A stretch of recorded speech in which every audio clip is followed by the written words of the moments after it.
بسم الله الرحمن الرحيم نحمده ونستعينه ونستغفره ونؤمن به ونتوكل عليه ونعوذ بالله من شرور أنفسنا ومن سيئات أعمالنا من يهدي الله فلا مضل له ومن يضلل فلا هادي له ونشهد أن لا إله إلا الله وأشهد أن محمدا عبده ورسوله கண்ணியமான அல்லாஹ்வின் நல்லடியார்களே, அல்லாஹ்வுடைய சாந்தியும் சமாதானமும் ரசூலுல்லாஹி ஸல்லல்லாஹு அலைஹி வஸல்லம் அவர்களின் மீதும் அவர்களை பின்பற்றி வாழ்ந்த சத்திய சஹாபாக்கள், தாபீன்கள், தபா தாபீன்கள், நாதாக்கள், சுஹதாக்கள், குறிப்பாக இச்சபையிலே அமர்ந்திருக்கக்கூடிய உங்கள் மீதும் என் மீதும் நின்று நிலவட்டுமாக என்று பிரார்த்தனை செய்தவனாக ஆரம்பம் செய்கின்றேன். கண்ணியமான அல்லாஹ்வின் நல்லடியார்களே, நாம் ஆரம்பமாக பல்வேறு சஹாபாக்களுடைய வரலாறுகளை தொடராக பார்த்து கொண்டிருக்கின்றோம். அந்த சஹாபாக்கள் யார் என்றால், அல்லாஹ்வின் தூதர் ஸல்லல்லாஹு அலைஹி வஸல்லம் அவர்கள் 10 சஹாபாக்களை ஒரே மூச்சிலே கூறினார்கள்.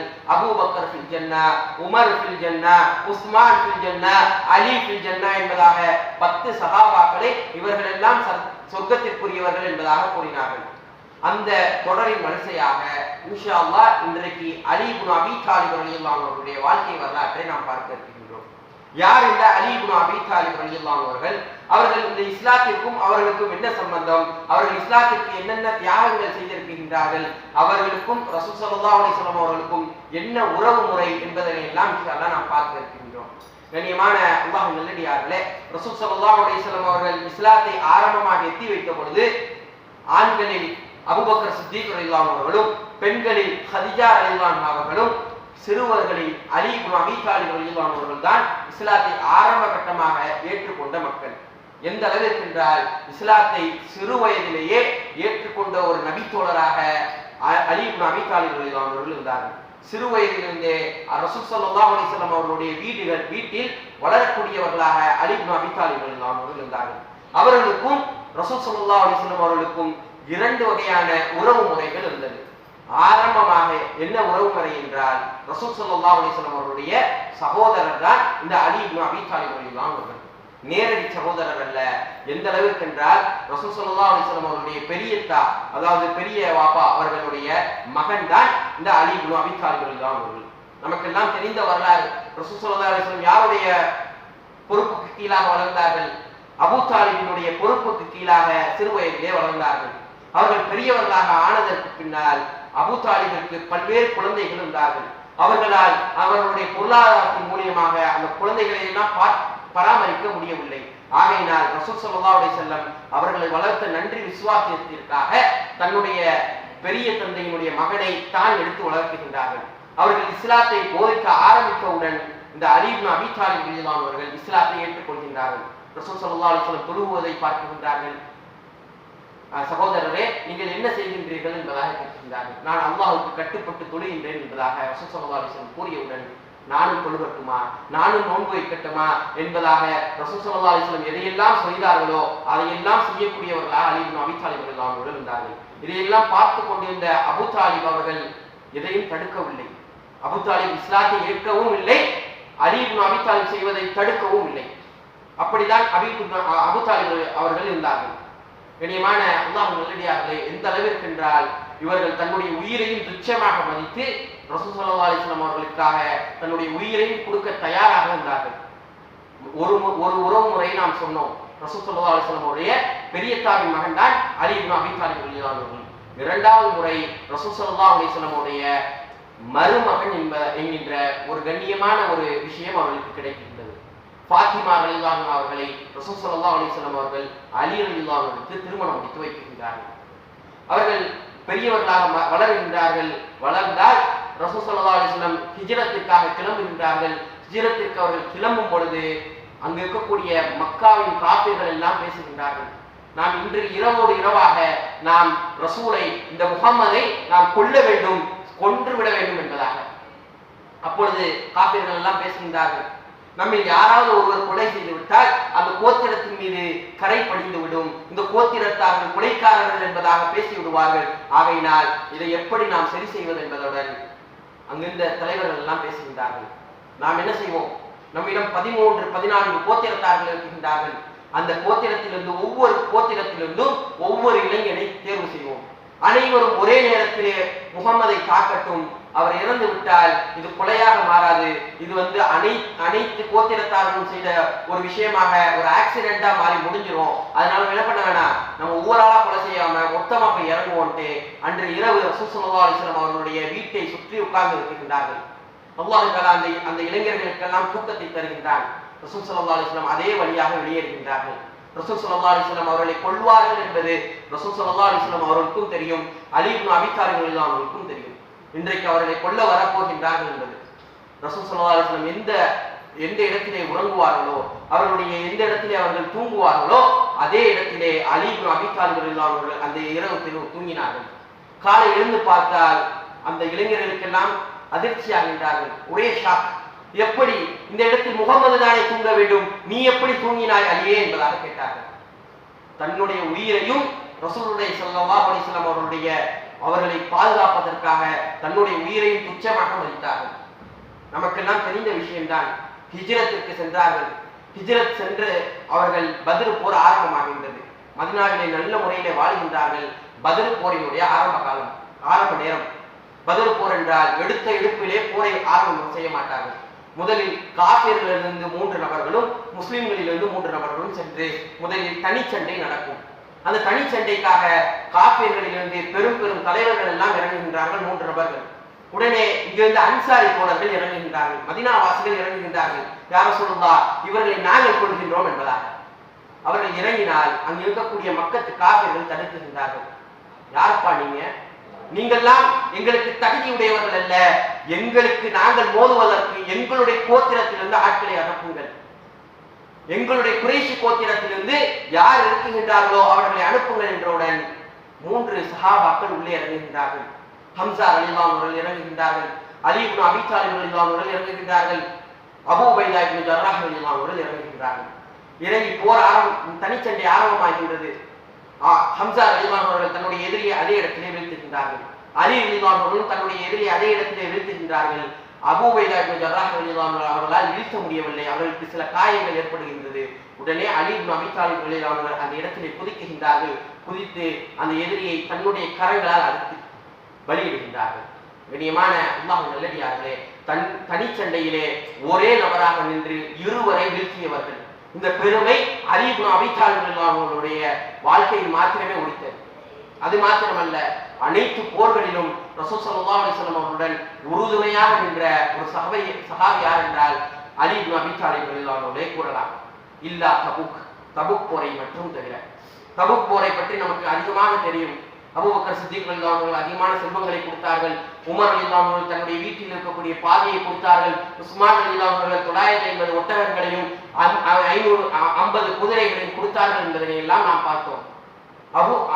அலி ரலியல்லாஹு அன்ஹுவை தடுக்கின்றார்கள் ரசூல் ஸல்லல்லாஹு அலைஹி வஸல்லம். நீங்கள் தபுக்கிற்கு வர வேண்டாம் என்பதாக. அலி ரலியல்லாஹு அன்ஹுவுக்கு ஆசை. யா ரசூலுல்லாஹ், நான் எதற்காக வர வேண்டாம்?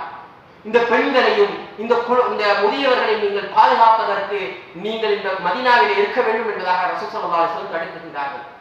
தடுத்தால் ரசூல் ஸல்லல்லாஹு அலைஹி வஸல்லம் மீண்டும் மீண்டும் அவர்களிடம் மன்றாடுகின்றார்கள். அலி ரலியல்லாஹு அன்ஹு, யா ரசூலுல்லாஹ், நான் வருகின்றேன், எனக்கு போர் செய்வதற்கு ஆசையாக இருக்கின்றது என்பதாக ரசூல் ஸல்லல்லாஹு அலைஹி வஸல்லம் கூறுகின்றார்கள்.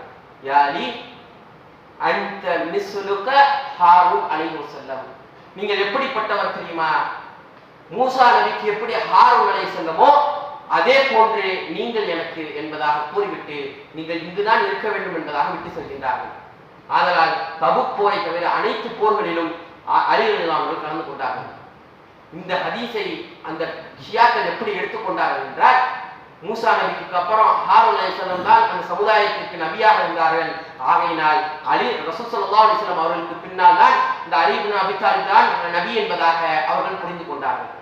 இன்றைக்கு அப்படித்தான் மார்க்கத்தில் சில விஷயங்களை தன்னுடைய புத்தியின் வாயிலாக நாம் பார்த்தோம் என்றால் சில விஷயங்களை நாம் வழிகட்டி சென்று விடுவோம். அப்படிதான் அன்றைக்கு ஷியாக்கள் வழிகட்டி சென்றார்கள். கண்ணியமான அல்லாஹ்வின் நல்லடியார்களே, இது மாத்திரமல்ல, அலி இப்னு அபீ தாலிப் ரலியல்லாஹு அன்ஹுடைய வீரத்தை பார்க்க வேண்டும் என்றால் கைபரினுடைய யுத்தத்தை நாம் எடுத்துக்கொள்ளலாம். கைபரில் யாருக்கும் சண்டை, யூதர்களுக்கும் முஸ்லிம்களுக்கும் சண்டை. அந்த சண்டையிலே எந்த அளவுக்கு என்றால் கிட்டத்தட்ட 13 கோட்டைகள் அந்த யூதர்களுடைய கையிலே இருந்தது. அந்த கைபர் என்ற பகுதியிலே 13 கோட்டைகள் இருந்தது. அந்த கோட்டைகளிலே அந்த யூதர்கள் போர் செய்யாமல் அவர்கள் திராணியற்று அவர்கள் என்ன செய்தார்கள்? கோட்டைக்குள்ளாக ஒளிந்து கொள்கின்றார்கள். அங்கிருந்து அம்புகளை எய்துவதும் ஈட்டிகளை வீசுவதுமாக இருக்கின்றார்கள். முஸ்லிம்கள் அந்த கோட்டைகளை சுற்றி வளைத்து முற்றுகை இடுகின்றார்கள். நாட்களுக்காக மாறுகின்றது. நாட்கள் கடந்து கொண்டே இருக்கின்றது.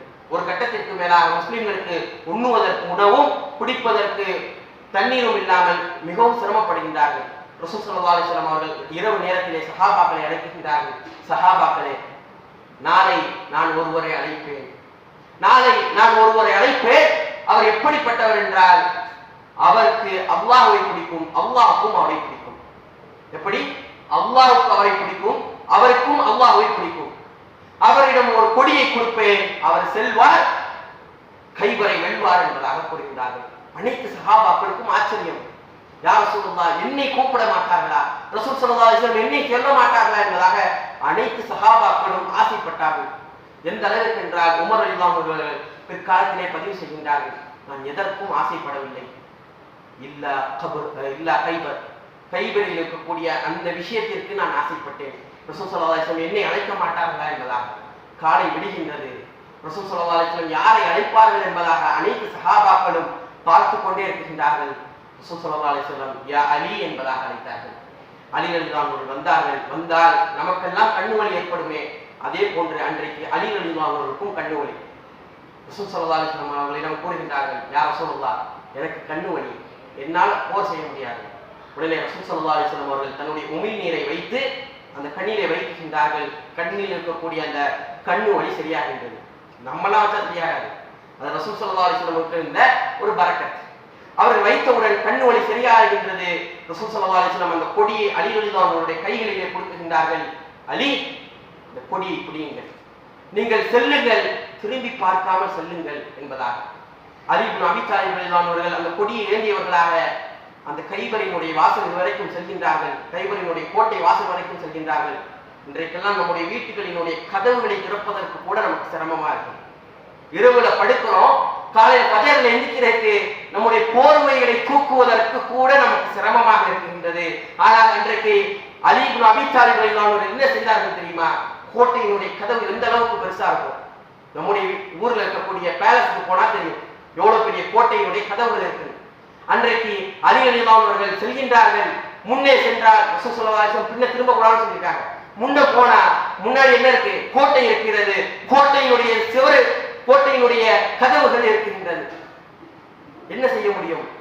ஒரு கையை பிடித்து தூக்கி எறிகின்றார்கள். எந்த அளவுக்கு வீரம்! நாம் யோசிக்கலாம், அவர் மனிதர் தானே, நம்மால் பண்ண முடியவில்லை, அவர் எப்படி செய்தார் என்பதாக நாம் கேள்வி எழுப்பலாம். இதுலதான் நம்ம புரிஞ்சுக்கணும், சஹாபாக்கள் வேறு, நாம் வேறு. சஹாபாக்களினுடைய ஈமான் வேறு, நம்முடைய ஈமான் வேறு. சஹாபாக்களினுடைய வீரம் வேறு, நம்முடைய வீரம் வேறு. சஹாபாக்களுக்கு அல்லாஹ் தஆலா சில விஷயங்களில் பரக்கத் செய்து கொடுத்தான். கோட்டையினுடைய கதவுகளை தன்னுடைய கைகளால் பிடித்து வீசுகின்றார்கள். எந்த அளவுக்கு வீரம் என்பதனை இதன் மூலியமாக நாம் தெரிந்து கொள்ளலாம். கண்ணியமான அல்லாஹ் நல்லடியார்களே, இது மாத்திரமல்ல, ரசூல் ஸல்லல்லாஹு அலைஹி வஸல்லம் அவர்கள் ஹாத்திமுல் வஹி என்பதாக சில சஹாபாக்களை வைத்திருந்தார்கள். அந்த சஹாபாக்கள் என்ன செய்வார்கள் தெரியுமா? எப்பொழுதெல்லாம் வஹி இறங்குகின்றதோ அப்பொழுதெல்லாம் எழுத ஆரம்பிப்பார்கள். அதில் அலி இப்னு அபீ தாலிப் ரலியல்லாஹு அன்ஹு ஒருவர். அது மாத்திரமல்ல, பையத்துர் ரில்வான் என்பதாக உஸ்மான் ரலியல்லாஹு அன்ஹுடைய வரலாற்றிலே நாம் படித்தோம். ரசூல் ஸல்லல்லாஹு அலைஹி வஸல்லம் அவர்கள் ஹுதைபியாவிலே பையத்துர் ரில்வானை எழுத சொல்கின்றார்கள். அந்த பையத்துர் ரில்வானை எழுதியதே இந்த அலி இப்னு அபீ தாலிப் ரலியல்லாஹு அன்ஹு அவர்கள் தான். அந்த எழுதும் பொழுது பல சம்பவங்கள் நடக்கின்றது. பிஸ்மில்லாஹிர் ரஹ்மானிர் ரஹீம் என்பதாக எழுதியிருக்கின்றார்கள். அங்கே இந்த காஃபிர்கள் கூறுகின்றார்கள், பிஸ்மில்லா இருக்கட்டும், அது என்ன அர் ரஹ்மானிர் ரஹீம் என்பதாக. அவர்கள் அல்லாஹ்வை ஏற்றுக்கொண்டார்கள், ஆனால் அவன் அளவற்ற அருளாளர், நிகரற்ற அன்புடையவன் என்பதை அவர்கள் மறுத்தார்கள். உடனே ரசூல் ஸல்லல்லாஹு அலைஹி வஸல்லம் அழியுங்கள் என்பதாக கூறுகின்றார்கள். அலி ரலியல்லாஹு அன்ஹு அதை அழிக்கின்றார்கள். அழித்தால் இறுதியிலே இப்படிக்கு முஹம்மது ரசூலுல்லாஹ் என்பதாக போடப்பட்டிருக்கின்றது. உடனே அந்த காஃபிர்கள் கூறுகின்றார்கள், முஹம்மது ரசூலுல்லாஹ் என்பதை நாங்கள் ஏற்றுக்கொண்டால் தான் நாங்கள் தான் இஸ்லாத்திற்கு வந்து விடுவோமே, அந்த முஹம்மது ரசூலுல்லாஹ்வை அழியுங்கள், அந்த இடத்திலே முஹம்மது பின் அப்துல்லா என்பதாக எழுதுங்கள் என்பதாக அழிக்க சொல்கின்றார்கள். ரசூல் ஸல்லல்லாஹு அலைஹி வஸல்லம் அலி இப்னு அபீ தாலிப் ரலியல்லாஹு அன்ஹு அழிக்க முடியாது என்பதாக சொல்கின்றார்கள். யா ரசூலுல்லாஹ், என்னால் அழிக்க முடியாது, எப்படி முஹம்மது ரசூலுல்லாஹ்வை நான் அழிப்பேன் என்பதாக கேட்கின்றார்கள்.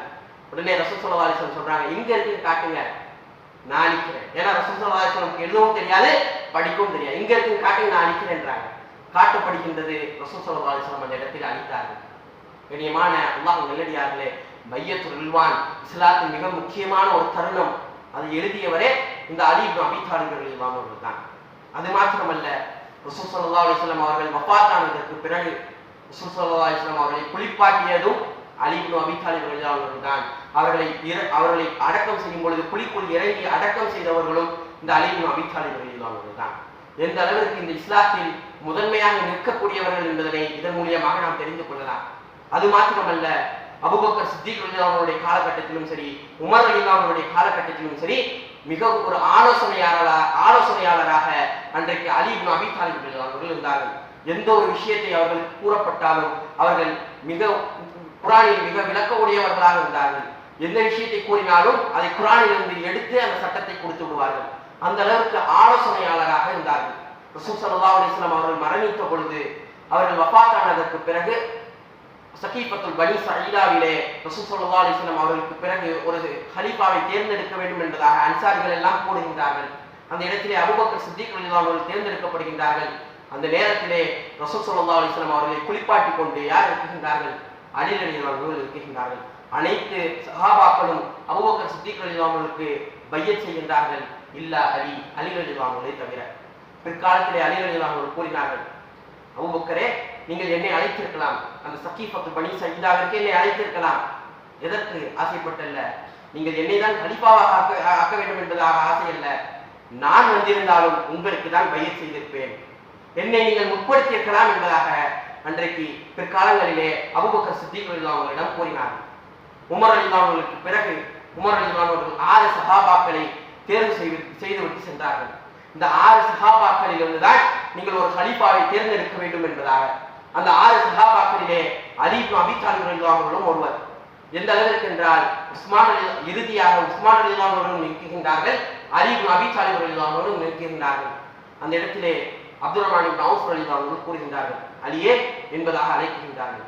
அலி ரலியல்லாஹு அன்ஹு வருகின்றார்கள். அவர்களிடம் கூறுகின்றார்கள், அலியே, உங்களுக்கு ஆட்சி கொடுக்கப்பட்டால், உங்களுக்கு ஹிலாஃபத் கொடுக்கப்பட்டால் நீங்கள் என்ன செய்ய வேண்டும்? நீளமாக நடக்க வேண்டும். அதுவே உஸ்மான் ரலியல்லாஹு அன்ஹுவுக்கு அந்த ஆட்சி கொடுக்கப்பட்டால் அவருக்கு நீங்கள் கட்டுப்பட்டு நடக்க வேண்டும் என்பதாக கூறப்படுகின்றது. அலி ரலியல்லாஹு அன்ஹு அதற்கு சம்மதம் தெரிவிக்கின்றார்கள். பிற்காலங்களிலே கூறினார்கள், அந்த இடத்திலே நான் தான் தேர்வு செய்யப்படுவேன் என்பதாக நான் நினைத்துக் கொண்டிருந்தேன். ஆனால் அந்த இடத்திலே உஸ்மான் ரலியல்லாஹு அன்ஹுவை தான் மக்கள் அதிகமாக விரும்பினார்கள். ஆகையினால் உஸ்மான் ரலியல்லாஹு அன்ஹு அவர்களை என்ன செய்யப்பட்டார்கள்? ஹலீஃபாவாக தேர்ந்தெடுக்கப்பட்டார்கள் என்பதாக கூறுகின்றார்கள். உஸ்மான் ரலியல்லாஹு அன்ஹு மிக மோசமான இந்த நேரம், கிளர்ச்சியாளர்கள் எல்லாம் உஸ்மான் ரலியல்லாஹு அன்ஹுடைய வீட்டை முற்றுகையிடும் பொழுது அலி ரலியல்லாஹு அன்ஹு தன்னுடைய 2 மகன்களையும் அனுப்புகின்றார்கள். ஹசன் ரலியல்லாஹு அன்ஹுவையும் ஹுசைன் ரலியல்லாஹு அன்ஹுவையும் அனுப்புகின்றார்கள். நீங்கள் அருமை மகன்களே, நீங்கள் இருவரும் செல்லுங்கள், உஸ்மானுக்கு பாதுகாப்பாக நெல்லுங்கள் என்பதாக. ஆனால் உஸ்மான் ரலியல்லாஹு அன்ஹு அதையெல்லாம் மறுக்கின்றார்கள். எனக்கு பாதுகாப்பு எந்த ஒரு சஹாபியும் வேண்டாம், யாரும் எனக்கு பாதுகாப்பு வேண்டாம், எனக்கு அல்லாஹ் போதுமானவன் என்பதாக இருக்கின்றார்கள். உஸ்மான் ரலியல்லாஹு அன்ஹு கொலை செய்யப்பட்டதற்கு பிறகு அதிகமாக ஆசை வைத்திருந்தார்கள் அலி ரலியல்லாஹு அன்ஹு.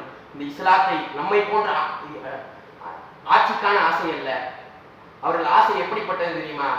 இந்த இஸ்லாத்தினுடைய ஹிலாஃபத் கிடைத்தால் இந்த இஸ்லாத்தை இன்னும் மென்மேலும் நாம் வளர வைக்கலாம் என்பதாக ஆசைப்பட்டார்கள்.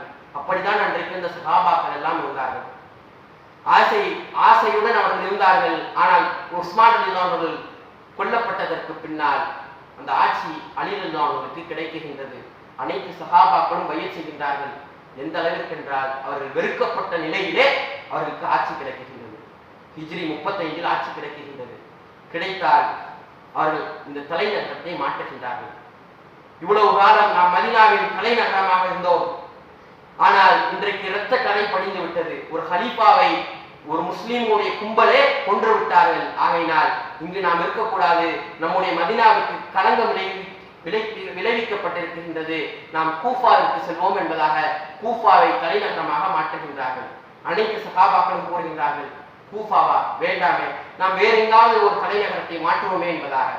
அலி ரலியல்லாஹு அன்ஹு கேட்கவில்லை அந்த விஷயங்களை.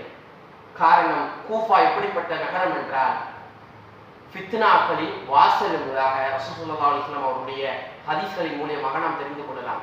அன்றைக்கும் சரி இன்றைக்கும் சரி நாளை மறுமை நாள் வரைக்கும் கூஃபா எப்படிப்பட்ட நகரம் என்றால் ஃபித்னாக்களினுடைய வாசலே அந்த நகரம் தான். அதிகமான ஃபித்னாக்கள் அங்கிருந்து தான் தோன்றும் என்பதாக ரசூல் ஸல்லல்லாஹு அலைஹி வஸல்லம் கூறினார்கள். அலி இப்னு அபீ தாலிப் ரலியல்லாஹு அன்ஹு அந்த நகரத்தை தலைநகரமாக அறிவிக்கின்றார்கள். அறிவித்தால் உஸ்மான் ரலியல்லாஹு அன்ஹு கொலை செய்யப்பட்டிருக்கின்றார்கள்.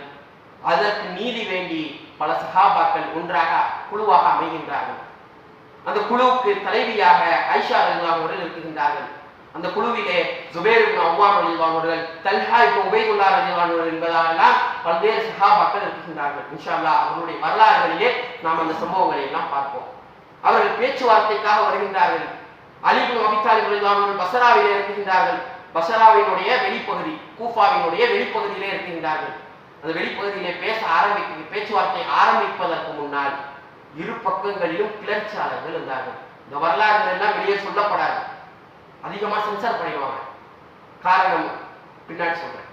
காரணம், அந்த இடத்திலே இரு இரு இரு இரு அணியிலும் கிளர்ச்சியாளர்கள் இருந்தார்கள். இவர்கள் பேச ஆரம்பிப்பதற்கு முன்னால் இரு பக்கங்களிலிருந்தும் அம்புகள் எய்யப்படுகின்றது. போர் ஆரம்பமாகின்றது. இரு பக்கங்களிலும் சஹாபாக்கள். இதனாலதான் சொல்ல மாட்டாங்க இந்த வரலாறு, இரு பக்கங்களும் சஹாபாக்கள்.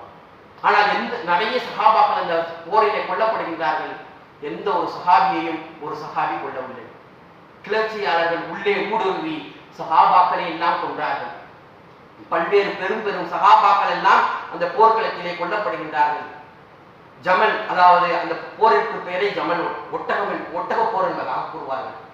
அந்த போரிலே ஆயிஷா ரலியல்லாஹு அன்ஹா அவர்கள் ஒட்டகத்திற்கு மேலாக அமர்ந்திருந்தார்கள். அவர்களுடைய பல்லாக்கிலே உடனே ஆயிஷா ரலியல்லாஹு அன்ஹாவுக்கு எந்த ஒரு பாதிப்பும் ஏற்பட்டு விடக்கூடாது, எந்த ஒரு கயவர்களும் கொன்று விடக்கூடாது என்பதற்காக அலி ரலியல்லாஹு அன்ஹு கூறினார்கள், அந்த ஒட்டகத்தினுடைய காலை வெட்டுங்கள் என்பதாக. கால் வெட்டப்படுகின்றது. அந்த பல்லாக்கு கீழே விடுகின்றது. உடனே போரை நிப்பாட்டுகின்றார்கள். போரை நிப்பாட்டி அந்த பல்லாக்கை பள்ளிவாசல், பஷராவினுடைய பள்ளிவாசல் கருகாமையிலே வைக்கப்படுகின்றது. அங்கிருந்த கிளர்ச்சியாளர்கள் எல்லாம் கூறுகின்றார்கள், யா அலி, நான் தான் ஜெயிச்சிட்டோமே, நம்ம தான் ஜெயிச்சிட்டோமே, இந்த கனிமத்துலாம் நமக்கு தானே, இங்கே அங்கிருந்த எதிரணியில் அந்த பெண்கள் எல்லாம் நமக்கு தானே என்பதாக அலி ரலியல்லாஹு அன்ஹு கடும் கோபப்படுகின்றார்கள். என்ன சொல்றீங்க, யாரு ஜெயிச்சா? இருவரும் ஒரே அணிதானே, அங்கிருந்தவரும் சஹாபாக்கள், இங்கிருந்தவர்களும் சஹாபாக்கள், நாம் எப்படி ஜெயிக்க முடியும்? அனைத்து பொருட்களையும், கனிமத் என்று எதையும் எடுக்கக்கூடாது, அனைத்து பொருட்களையும் பள்ளிவாசலிலே வையுங்கள், யாருக்கு உடைமையானதோ அவர்கள் எடுத்து செல்லட்டும் என்பதாக அங்கிருந்த கிளர்ச்சியாளர்கள் எல்லாம் கோபப்படுகின்றார்கள். என்ன அலி, ஒரு கலீஃபாவாக இருந்துவிட்டு நீங்கள் இப்படிப்பட்ட முடிவுகளை எடுக்கின்றீர்களே என்பதாக அந்த இடத்திலே அந்த போர் முடிகின்றது. ஆயிஷா ரலியல்லாஹு அன்ஹா அவர்களை சந்திப்பதற்காக அலி ரலியல்லாஹு அன்ஹு வருகின்றார்கள். அந்த இடத்திலே சலாம் சொல்கின்றார்கள், அஸ்ஸலாமு அலைக்கும் என்பதாக கூறியவுடன் அங்கிருந்து ஆயிஷா ரலியல்லாஹு அன்ஹா அவர்கள் பதில் உரைக்கின்றார்கள்.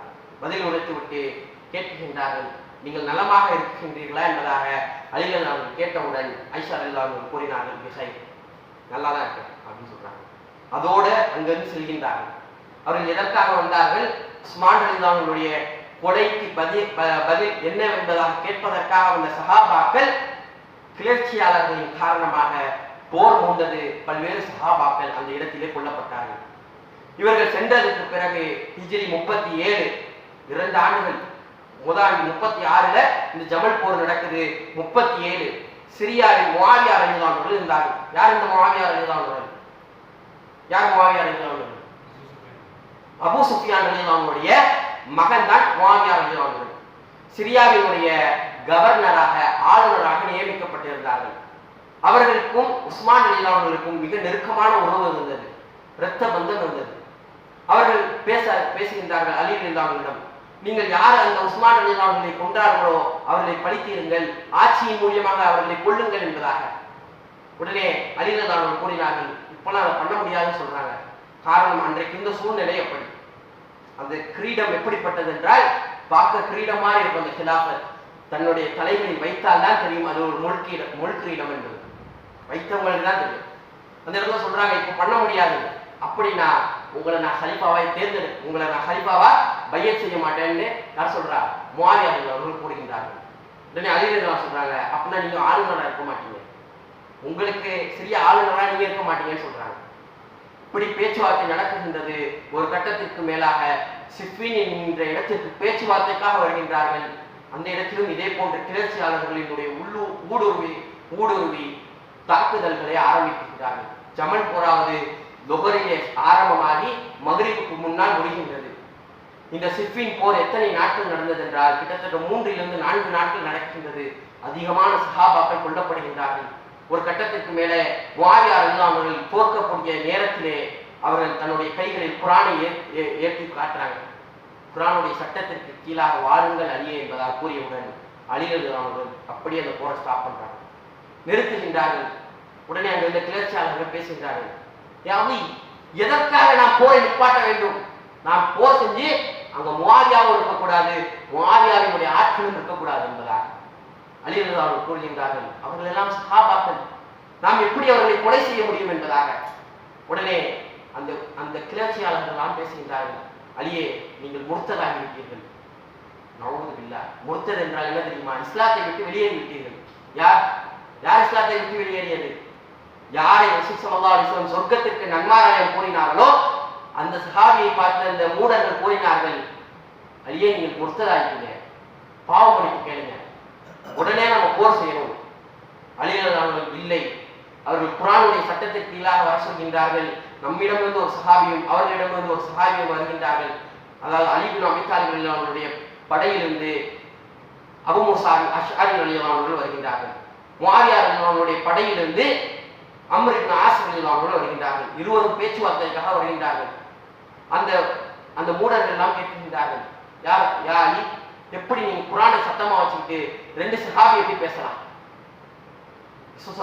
அலி ரலியல்லாஹு அன்ஹு சொன்னாங்க, உங்களுடைய நோக்கம் எல்லாம் சரியாக தான் இருக்கின்றது, செயல்பாடுகள் தான் தவறா இருக்கு.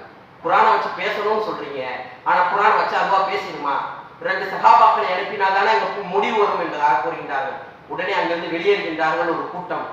அந்த கூட்டம் எப்படிப்பட்டவர்கள் என்றால் ஹவாரிஜ், வெளியேறப்பட்டவர்கள் என்பதாக அவர்களுக்கு பெயர். அவர்கள் ஹர்வரியா என்கின்ற ஒரு பகுதிக்கு சென்று வாழ ஆரம்பிக்கின்றார்கள். அந்த பகுதிக்கு யாரெல்லாம் முஸ்லிம்கள் சென்றாலும் அவர்களை எல்லாம் வெட்டுகின்றார்கள். காரணம், இவர்கள் எல்லாம் முர்த்ததாகிவிட்டார்கள், இஸ்லாத்தை விட்டு வெளியேறிவிட்டார்கள் என்பதாக வெட்ட ஆரம்பிக்கின்றார்கள். அலி இப்னு அபீ தாலிப் அவர்கள் அந்த இடத்திலே பேச்சுவார்த்தை முடிகின்றது. 1 ஆண்டுகள் பின்னால் நாம் சந்திப்போம் என்பதாக அங்கே ஒப்பந்தம் போடப்படுகின்றது. இருவரும் கலைகின்றார்கள். அந்த ஹர்வரியாவிலே அந்த ஹவாரிஜ்களை எல்லாம் வெட்ட ஆரம்பிக்கின்றார்கள் அலி இப்னு அபீ தாலிப் அவர்கள். அதற்கு பிறகு ஒரு கூட்டம் வந்தார்கள், ஷியாக்கள் என்பதாக. அலியே, அவர்கள் எல்லாம் என்ன கூறினார்கள்? நீங்கள் இஸ்லாத்தை விட்டு வெளியேறி போய்விட்டீங்கன்னு சொன்னாங்க. இங்கே இந்த ஷியாக்கள் கூட்டம் என்ன சொன்னாங்க? அலியே, நீங்க எப்படிப்பட்டவர்கள் தெரியுமா? நீங்கள் தான் நபி, நீங்கள் தான் கடவுள் என்பதாக உயர்த்த ஆரம்பித்தார்கள். அலி ரலியல்லாஹு அன்ஹுவுக்கு கோபம் தலைக்கு மேல் ஏறியது. என்ன, ரசூல் ஸல்லல்லாஹு அலைஹி வஸல்லம் மௌத்தாகி 30 ஆண்டுகள் கூட பூர்த்தியாகவில்லை, அதற்கு முன்னால் இப்படி ஒரு கும்பலா என்பதாக அவர்களையும் அழிக்க ஆரம்பிக்கின்றார்கள். அந்த நேரத்தில் தான் ஒரு நேரம் அலி இப்னு அபீ தாலிப் ரலியல்லாஹு அன்ஹு ஃபஜ்ருடைய தொழுகை வைப்பதற்காக வருகின்றார்கள். கிளர்ச்சியாளர்கள் 3 நபர்களை கொல்வதற்காக திட்டம் தீட்டுகின்றார்கள். முஆவியா ரலியல்லாஹு அன்ஹு சிரியாவிலே ஒருவர் கொல்வதற்கும், அலி ரலியல்லாஹு அன்ஹு அவர்களை பஸ்ராவில் கொல்வதற்கும் திட்டம் தீட்டப்படுகின்றது. திட்டம் தீட்டினால் முஆவியா ரலியல்லாஹு அன்ஹு அவர்கள் தொழ வைப்பதற்கு அன்றைக்கு வரவில்லை. அவர்களுக்கு பதிலாக வேறொரு சஹாபி அந்த இடத்திலே தொழ வைக்கின்றார்கள். அவர்கள் அந்த இடத்திலே குத்தி கொல்லப்படுகின்றார்கள். முஆவியா ரலியல்லாஹு அன்ஹு அவர்கள் பதிலாக மற்றொரு சஹாபி அந்த இடத்திலே குத்தி கொல்லப்படுகின்றார்கள். பஸ்ராவிலே அலி இப்னு அபீ தாலிப் ரலியல்லாஹு அன்ஹு தொழ வைக்கின்றார்கள். அவர்களை அந்த அப்துர் ரஹ்மான் இப்னு முல்ஜிம் என்கின்றவன் கத்தியால் குத்துகின்றான். சஹாபாக்கள் எல்லாம் பிடிக்கின்றார்கள். அந்த கைவனை பிடித்து கூறுகின்றார்கள், அலியே, நீங்கள் கட்டளையிடுங்கள், இப்பொழுதே அவனை கொள்கின்றேன் என்பதா. உடனே அலி ரலியல்லாஹு அன்ஹு கூறினார்கள், ஒன்றும் பண்ணாதீங்க, நான் புடைச்சு வந்துட்டேன்னா நான் அவனை பார்த்துக்கிறேன், இல்ல நான் மௌத்தா போயிட்டேன்னா சட்டம் என்ன சொல்லுதோ அதை பண்ணுங்க. உடனே அந்த அப்துர் ரஹ்மான் இப்னு முல்ஜிம் கூறினான், என்ன தெரியுமா கூறினான்? அலியே, நீங்கள் பிழைக்கவே முடியாது. எப்படி? நீங்க பிழைக்கவே முடியாது. நான் இந்த கத்தியில விஷத்தை தடவிட்டு வந்திருக்கேன். 99 பேரை நான் கொன்னா அந்த கத்தியில குத்துனாலும் எல்லாரும் சாவதான் போகணும், எல்லாரும் மௌத்தாதான் போகணும், யாருமே தப்பிக்க முடியாது என்பதாக கூறினான். அலி ரலியல்லாஹு அன்ஹு அதே இடத்திலே வஃபாத் ஆகின்றார்கள். எந்த அளவிற்கு?